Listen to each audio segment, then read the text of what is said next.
Sir salary issue है sir, salary नहीं दी जाती है टाइम पे।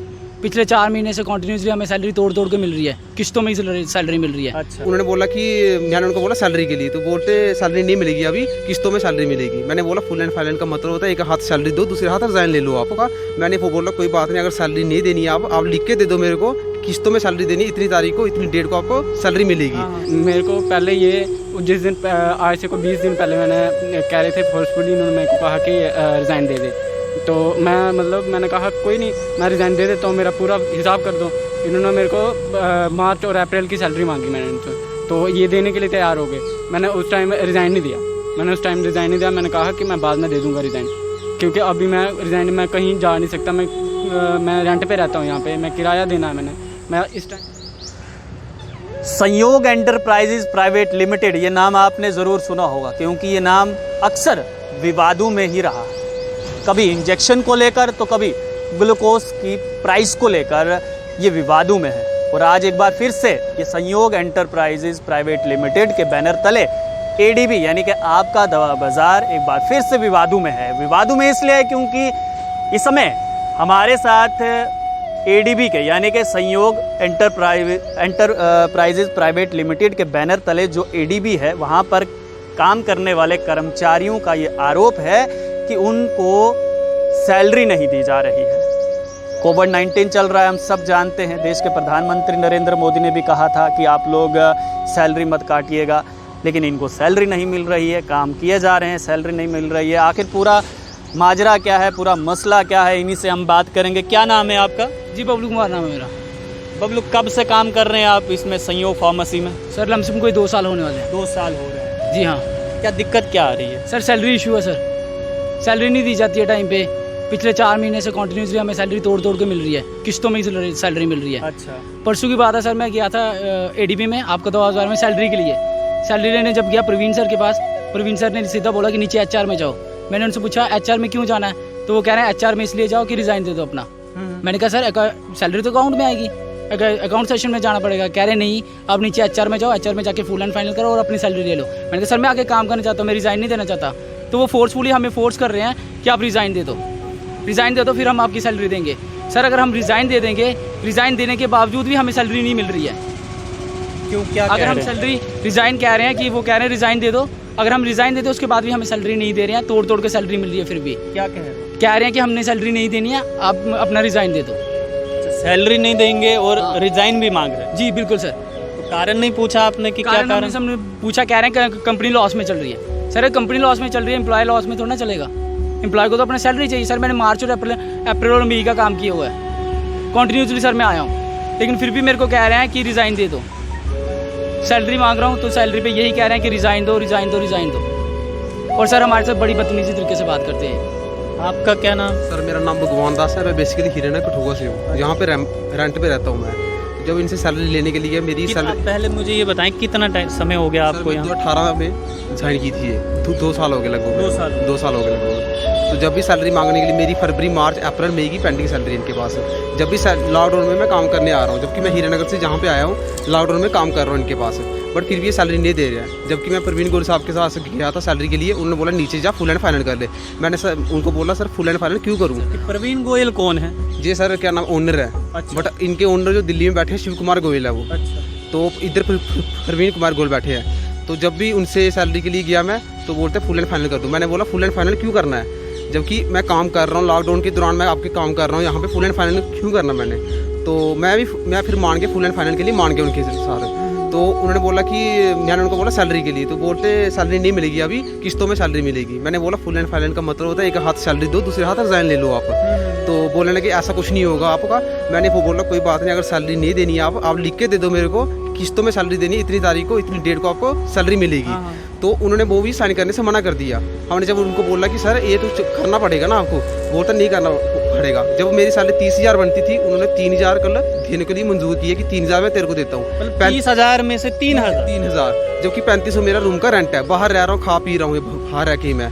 तो उन्होंने इनकार कर दिया। तो फिर बोलने लगे जो करना कर लो, मीडिया को बुलाना मीडिया को बुलाओ, FRL लगानी, जो करना आपको कर लो।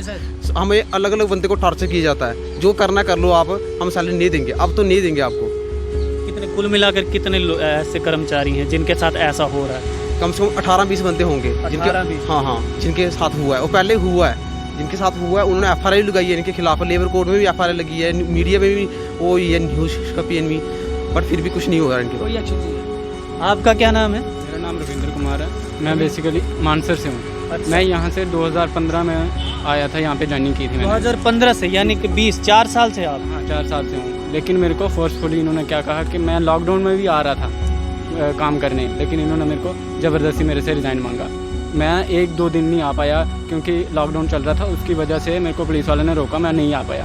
तो इन्होंने क्या किया, मेरे को आने से मना कर दिया। कहते हैं कि कोई सैलरी नहीं है हमारे पास, कोई काम नहीं है हमारे पास, इस वक्त काम नहीं चल रहा है, तो हम नहीं वो नहीं कर पाएंगे, आप रिज़ाइन दे दो।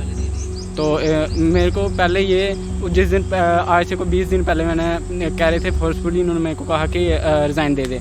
तो मैंने कहा कोई नहीं, मैं रिज़ाइन दे देता हूँ, मेरा पूरा हिसाब कर दो। इन्होंने मेरे को मार्च और अप्रैल की सैलरी मांगी मैंने उनसे, तो ये देने के लिए तैयार हो गए। मैंने उस टाइम रिज़ाइन नहीं दिया, मैंने कहा कि मैं बाद में दे दूँगा रिज़ाइन, क्योंकि अभी मैं कहीं जा नहीं सकता, मैं रेंट पे रहता हूँ यहाँ पे, मैं किराया देना है मैं इस टाइम लॉकडाउन में कहाँ काम करूँ। मेरे पास कोई खाने के लिए भी इस टाइम नहीं है, क्योंकि यहाँ से मैं घर नहीं जा सकता, मेरे पास कोई साधन नहीं है घर जाने का। तो ना मैं यहाँ पे वो काम करने के लिए आ रहा था, इन्होंने खुद मना किया मेरे को, फोर्सफुली मेरे को कहा कि आप रिज़ाइन दे दो। पहले मेरे को मार्च और अप्रैल की सैलरी दे रहे थे, लेकिन अभी ये मार्च और अप्रैल की सैलरी भी नहीं दे रहे हैं मेरे को। कितने महीने की है टोटल अभी? मेरे 2 महीने की है, मार्च और अप्रैल की। मार्च अप्रैल की? हाँ। अभी आप काम पे जा रहे हैं? हाँ, मैं मतलब मेरे को खुद मना किया हुआ इन्होंने। अच्छा, कि आप नहीं आए? नहीं आओ, यहाँ से मेरे को मना कर दिया कि मेरे को फोर्सफुली कि आप एंटर नहीं हो सकते हो, आप रिज़ाइन, ज़बरदस्ती मेरे से रिज़ाइन मांग रहे हैं। आपकी कितने महीने की सैलरी जो है पेंडिंग है? सर मेरी 4 महीने की सैलरी पेंडिंग है। 4 महीने? 4 फरवरी 4 मार्च। महीने से आप कैसे गुजारा कर रहे हैं? सर ऐसे ही कर रहे हैं, जहाँ पे इनके पास आता हूँ, फ़ोन करता हूँ, फ़ोन पे बोलते हैं हफ्ते के बाद आ जाना। जब मैं खुद आया इनके पास तो इन्होंने मेरे को टॉर्चर करना स्टार्ट कर दिया, आप रिज़ाइन दे दो। मैंने बोला सर सैलरी लेने आया हूँ, काम छोड़ने नहीं आया यहाँ पे मैं। तो बोलने लगे नहीं भाई रिज़ाइन दोगे तो सैलरी मिलेगी। मैं मान गया रिज़ाइन देने के लिए, क्योंकि टॉर्चर कर रहे हैं मेरे को। हीरानगर से जहाँ बैठा हूँ डर लगता थोड़ा सा, तो जब मैं मान गया रिज़ाइन के लिए तो इन्होंने सैलरी फिर भी नहीं पूरी दी इन्होंने। मतलब 30,000 में से मेरे को 3,000 रुपये दे रहे हैं ये, बाकी बोलते हैं कि बाद में आपको दे देंगे। सर मैं हीरानगर अगर वापस चले जाऊँगा, अगर सैलरी नहीं डालेंगे, मैं बार बार इधर आऊँगा क्या? मैं वहाँ पे काम कहीं देख लूँगा। वर्किंग आवर्स क्या है? कितने टाइम तक आप काम करते हैं? मतलब सुबह कितने बजे काम पे आते हो, शाम को कितने बजे छुट्टी होती है? सर मैं 8:30 बजे से लेकर 6:30 बजे तक काम करता हूँ। 10 घंटे की ड्यूटी है इनकी, जबकि 8,000 सैलरी है। और सैलरी कैसे देते हैं? अकाउंट में आती होगी? नहीं सर, अकाउंट में नहीं आती है। अकाउंट में नहीं आती? बाई हैंड सैलरी आती है। अभी बोल रहे हैं आपकी सैलरी अकाउंट में आएगी। क्यों आएगी सर अकाउंट में? अभी पहले बाई हैंड, तो अब क्यों अकाउंट में आएगी? बोल रहे हैं कंपनी लॉस में जा रही है, हमारे पास अभी बाई हैंड कुछ पैसा नहीं रहा है, आपकी सैलरी अकाउंट में डाल देंगे हम। तो कोई अटेंडेंस का कोई वो तो नहीं हुआ है कि अटेंडेंस आपकी कम निकाल रहे हैं या कुछ ऐसा तो नहीं हो रहा? अटेंडेंस कम निकाल रहे हैं सर, जबकि अप्रैल में मैं गया हूँ, 10-12 दिन नहीं गया हूँ सिर्फ लॉकडाउन के दौरान, क्योंकि पुलिस वाले पकड़ रहे थे, मार रहे थे, क्योंकि मेरे पास साधन नहीं है, गाड़ी का पैदल ही जा रहा था, उन्होंने पकड़ के घर भेज दिया मेरे को। अटेंडेंस कौन लगाता है? अटेंडेंस सर मेरी रजिस्टर पे लगती है। अच्छा, पंच तो बंद हो गया था, अटेंडेंस रजिस्टर पे पंच लगता था आपका? मतलब बायोमेट्रिक अटेंडेंस होती थी? हाँ पहले होती थी, बायोमेट्रिक अटेंडेंस होती थी, बायोमेट्रिक बंद हो गई, रजिस्टर पे अटेंडेंस होना स्टार्ट हो गई। जबकि अटेंडेंस उन्होंने अटेंडेंस का निकाल के, जबकि उन्होंने लॉकडाउन के जो पैसे हैं वो भी काटे हैं उन्होंने। लॉकडाउन के दौरान जितनी भी सैलरी थी वो काटी है, वो भी काटी है उन्होंने। लॉकडाउन की सैलरी नहीं दी है उन्होंने हमें। आपकी कितने समय की सैलरी? सर मेरी 2 महीने की सैलरी पेंडिंग है, अप्रैल और मई की। मैंने अप्रैल और मई में कंटिन्यूसली आया हूँ, लॉकडाउन के दौरान भी आया हूँ, लेकिन फिर भी जब मैं इनके पास सैलरी लेने जा रहा हूँ 16,000 कुछ मेरा पेंडिंग है, तो नहीं दिया जा रहा है। फोर्सफुली हमें फोर्स कर रहे हैं कि हमने आपको सैलरी नहीं देनी है, रिज़ाइन दो पहले, फिर उसके बाद सैलरी देंगे, वो भी किस्तों में। हमने कहा किस्तों में मारने के लिए भी तैयार हैं, लेकिन ये कह रहे हैं, हमने कहा ठीक है हम किस्तों में ले लेते हैं, बट हमें एक प्लेन पेपर पे डेट विद सिग्नेचर लिख के दे दें कि हम इतनी तारीख को आपको सैलरी डाल देंगे। नहीं डाल रहे हैं, वो लिख के नहीं दे रहे। और प्लस सर क्या है कि अपॉइंटमेंट लेटर पे इन्होंने लिखा हुआ है कि अगर कंपनी खुद निकालती है एम्प्लॉय को तो 1 महीने की सैलरी एक्स्ट्रा देगी। इस पे जब मेरी बात हुई उनके साथ, रोहित जंडियाल के साथ और साथ में प्रवीण गोयल के साथ, तो हमें धक्के मार के बाहर निकालते हैं, कहते हैं हमने पैसे नहीं देने। वो उस चीज़ के लिए ना हमने आपको रखा था ना कुछ, वो हमें नहीं पता, वो जिससे लेनी आप ले सकते हो। हमारे पास ये पॉलिसी चल रही है, यानी कि संयोग फार्मेसी प्राइवेट लिमिटेड, यानी कि उसके बैनर तले आपका दवा बाजार ADB, आपने भी बहुत सारी वहाँ से दवाई ली होगी। पवन आइसक्रीम के साथ में ही है, वहाँ पर 2014 से 2015 के बीच में ये कंपनी यहाँ पर आई थी। और जब ये कंपनी यहाँ पर आई थी तो सभी जम्मू के युवा जो है वो खुश था कि बाहर की कंपनी को यहाँ पर आई है और अब यहाँ के युवाओं को रोज़गार मिलेगा। रोज़गार मिला भी और काम भी अच्छे से चला, लेकिन थोड़ी ही देर बाद हम सब जानते हैं कि बहुत सारी शिकायतें जो हैं वो बार बार आती रही। कभी इंजेक्शन को लेकर, कभी एक्सपायरी डेट को लेकर, तो कभी ग्लूकोज की MRP ज़्यादा। यानी कि ये वो फार्मेसी है, ये वो दुकान है ADB आपका दवा बाज़ार जो डिस्काउंट देता है। ये क्या है? ये अपॉइंटमेंट लेटर है सर, ये इस पे अपॉइंटमेंट ये अपॉइंटमेंट लेटर है इनका। देखिए ये साफ साफ लिखा हुआ है, अगर कंपनी खुद निकालती है, खुद फोर्सफुली रिजाइन के लिए हमें कहती है तो 1 महीने की सैलरी एक्स्ट्रा देगी। अच्छा, बट इसके लिए जब हम कह रहे हैं तो हम हमारे साथ गुंडागर्दी की जा रही है। चलिए ये देखिए यहाँ पर लिखा हुआ है, However, if company terminates you, then company will pay 1 month salary। यानी कि अगर कंपनी आपको निकालती है, यानी कि ADB के कर्मचारियों को खुद निकालती है तो कंपनी 1 महीने की सैलरी देगी।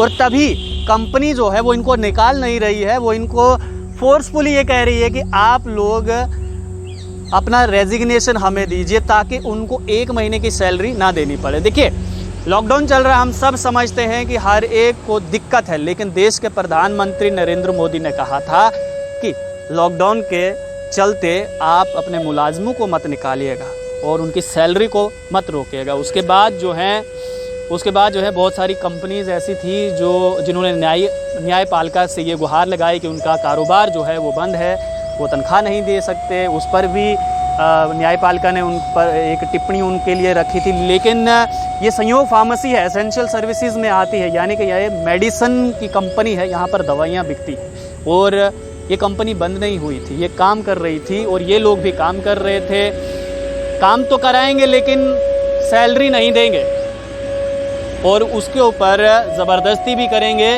कि आप लोग रेजिग्नेशन दीजिए। क्यों भाई साहब, जब आपको ज़रूरत थी तब तो आपने रख लिया और अब आप लोगों को अगर ज़रूरत नहीं है कोई दिक्कत नहीं, आप लोगों को ने इनको नहीं रखना है मत रखिए, लेकिन जो इनका हक है 4 महीने की सैलरी इनकी, 2 महीने की इनकी, 2 महीने की इनकी, क्या बिगाड़ा इन्होंने? बिगाड़ा सिर्फ इतना ही है कि आपके साथ ये लॉयल थे, आप सही समय पर ये लोग काम करते थे और अब जब आपकी तरफ से इनको सैलरी देने की बारी आई तो तब आप लोग कह रहे हैं कि ज़बरदस्ती आप रेजिग्नेशन दे दीजिए। और उसमें भी ये कह रहे हैं कि किस्तों में देंगे आपको सैलरी।